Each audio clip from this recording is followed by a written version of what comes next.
Directed by a guy best known for doing one episode of Star Wars Skeleton Crew, and written by the creative genius who brought us Black Widow. What? What's going on, the Nova Squad? Welcome back to the channel. So, if you guys don't really know a thing about me, one thing I really love is comics. I love Marvel. I love the DC franchise, whatever and such. But like, one of the things that has been a bummer for the past several years is the Marvel Studios. As far as like their movies recently coming out, whatever. What? The one thing I really love is the Deadpool and Wolverine. Pretty sure everyone actually seen it, and the love it is one of like, it's basically a thank you note towards the audience on how they appreciate it, and then also it gave the audiences justice of what they actually want in a Marvel movie or in a movie period, because I do believe the studios should actually listen to the audiences and then their consumers, because wouldn't you want to actually make the most money as possible by actually understanding the customers instead of trying to change it up or trying to have like a certain agenda? Now, I do understand that people should be included in every single way, but there's a certain way you could do that instead of trying to like force feed us and trying to say, oh, you gotta do this or you're like, you know, big or whatever and such. So today we've been watching will 2025 be a year of Marvel's flop? This video will be from the Critical Drinker. A while ago, or like, you know, it was last year, I've been watching his videos and then actually say my own pieces about it. So again, without further ado, let's get right into it. One of the things I actually appreciated about 2024 is that it was a pretty quiet year for Marvel projects. Yeah, Deadpool and Wolverine made a splash in the summer, and Echo kind of fell on deaf ears. But a combination of industry strikes the previous year, plus various production problems and delays as projects were retooled and reshot, all combined together to give us a welcome break from an MCU that had become kind of tedious and overwhelming. But just like that turd that you've been desperately holding in for a little too long, sooner or later the backlog of MCU content was gonna come blasting out into the world once again. Like for me, I really hated Ant-Man and the Quantum Realm because they had like nerfed Kane so much. Like, he was defeated by ants when Kane the Conqueror had conquered and eliminated the Avengers several times over in different timelines, and then you have Ant-Man, out of all people, defeating him with ants. Like, it's just something that I just cannot deal. Like, I like the character stature, but they have pushed her in the movie too like way too like different. MODOK was just like crap to me. It just. And 2025 looks set to be the year where Marvel ruin a perfectly good pair of Calvin Kleins. I'm using so many fecal analogies here, partly because I'm an immature dick and it makes me laugh. It's okay, man. But mostly because after reviewing the lineup of upcoming projects, I think 2025 is going to go down as the year where Marvel really did shit their pants at the box office. We'll see about that. Allow me to illuminate you. Their first big cinematic release of the year in mid-February is almost certainly going to be their biggest box office disappointment in the shape of Captain America: Brave New Worlds. Now, I've already made an entire video going through that film's nightmarish production problems, but the high-level view is that it's a Captain America movie without Captain America, whose protagonist last appeared 4 years ago in a laughably bad TV show that saw him delivering social justice lectures and openly siding with international terrorists. Okay, so like, think about that show. Okay, so like, I actually really enjoyed the Falcon and the Winter Soldier series. It was just like, it was a different spin. It kind of reminded me of like the Captain America: The Winter Soldier movie. Now, it's not as great as that movie, but again, it was pushing a agenda, how like they had treated like minorities and how they treated, you know, people who had less than. Like, we all get what you guys are doing, but like, we watch superhero movies to actually escape the real world. Like, why would I want to have a movie that is like relatable like that? Like, we want characters to relate on a personal level. Like as far as like, oh, I understand why he chose his path, or I understand why he is feeling like this.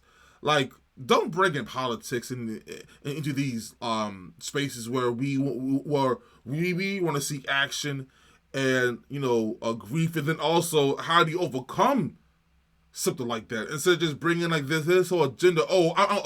I am a black man wearing these stars and stripes.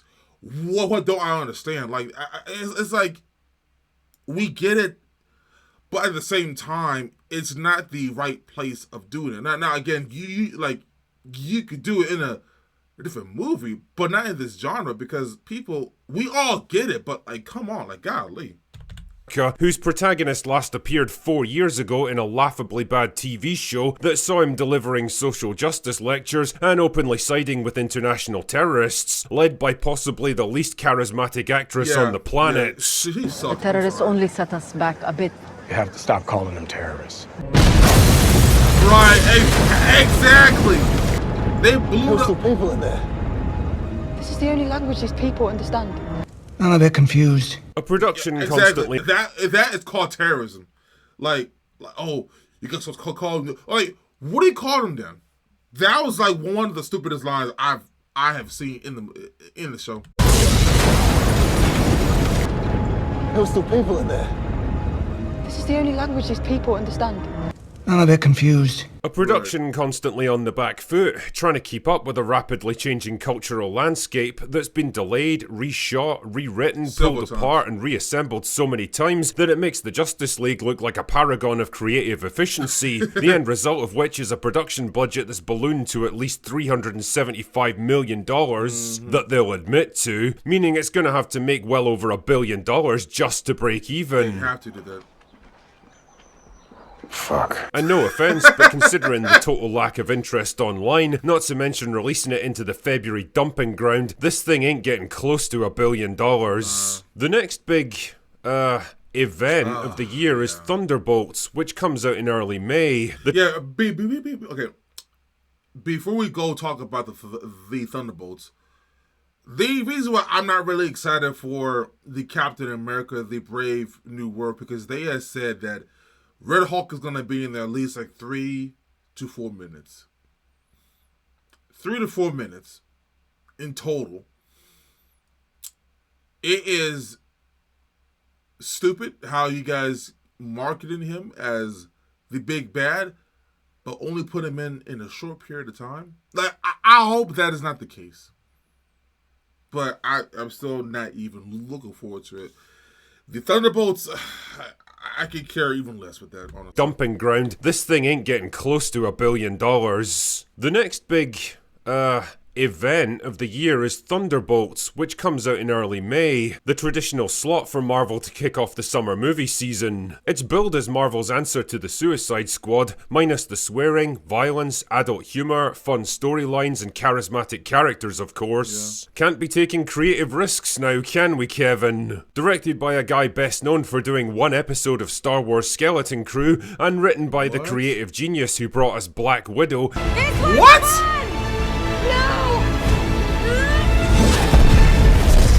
Oh my god, really? It truly is poised to be a movie of all time. Seriously though, there's no particularly big names in the actors or the characters here, so I'm struggling to find out what the draw of this movie's meant to be. It honestly feels like it would have worked better as a TV show, sweeping up all the leftovers from other better projects into their own little side quest. As it stands, it came in at a relatively lean $150 million budget, so there's at least a decent chance it'll turn some kind of profit for the studio, but honestly, I can't see it making much of an impact at the box office. Then there's Ironheart coming to Disney Plus at the end of June, a TV show so exciting that Marvel have had it in the can for over 2 years now and still haven't released it. Because I think even they've begun to realise that trying to replace one of the most beloved characters in the entire franchise with a race and gender swapped teenage prodigy who's so much better than him in every way is an easy way to...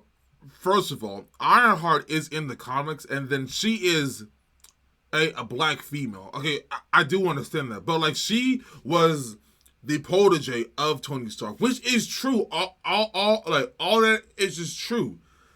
I just feel like they had written her so weird, like the suit. Okay, because like if you don't know who Ironheart is in the comics, her suit is somewhat close to Tony Stark, but like I get what they are trying to do. They are trying to not have her look like Tony, but it'd be like a twist, which I totally respect that. But her suit is too darn big. Like, it's just too damn big. Because, like, it's like... Me, I like comic accurate stuff. Like how they brought in the Wolverine suit and the Wolverine cowl. Like, that was dope. Like, try to make that somewhat for her. Like, I would love to see her having her comic accurate suit from the comics into the show. I hope they actually do that stuff.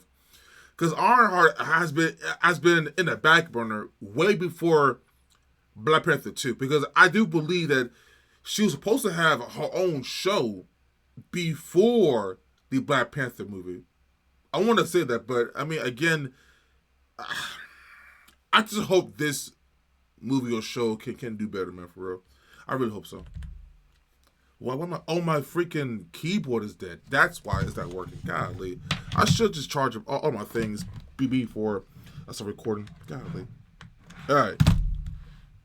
There we go. That trying to replace one of the most beloved characters in the entire franchise with a race and gender swapped teenage prodigy who's just so much better than him in every way is an easy way to blow a couple of $100 million and piss off the whole fan base. Seriously though, from what I've been told by people on the inside, they absolutely know that this one's going to be a fucking stinker. It was made in a very different time, and the cultural landscape has shifted so much since then that they've spent most of the past 2 years desperately looking for a way to Batgirl it. Unfortunately, just like the turd that's been held in too long, Marvel have no choice but to shit Ironheart out into the world and then try to flush it away as quickly as possible. It's just another expensive TV show that's unlikely to win them any new fans. After that, we've got the final big cinematic release of the year, Fantastic Four. A movie that feels like it's arrived a decade late to the party, starring perennial flavour of the month Pedro Pascal, because of course it is, featuring a gender-swapped Silver Surfer, because of course it does, and directed by the guy who brought us WandaVision after the original director backed out because he couldn't be arsed with superhero movies anymore. I'm with you on that one, mate. Yeah, I know Marvel comic fans are excited to see the Fantastic Four finally join the MCU, and that's just peachy. But be honest with yourselves, after the goofy Fox movies from the 2000s and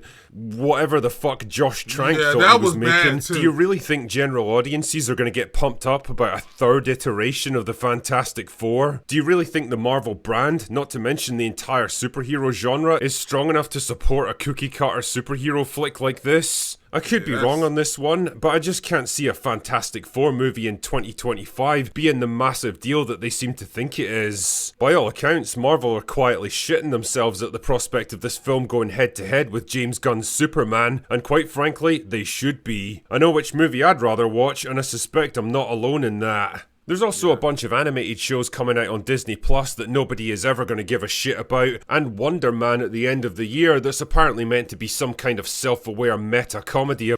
I never understood Wonder Man because I thought it was going to be different. So he's be an actor who's playing the character who is going to be known that he is like a fourth wall breaker. Like I don't understand that. And then also with the Fantastic Four, like, okay, I know there is an alternate it's a alternate version of the Silver Surfer being a woman who was like the sister of the original version of the Silver Surfer. But like, come on, man, like why are we doing the gender swap on a Silver Surfer? Like, again, we could, if we're gonna bring in someone that's gonna be like a woman or gay or something, bring in a character who already exists in the comics.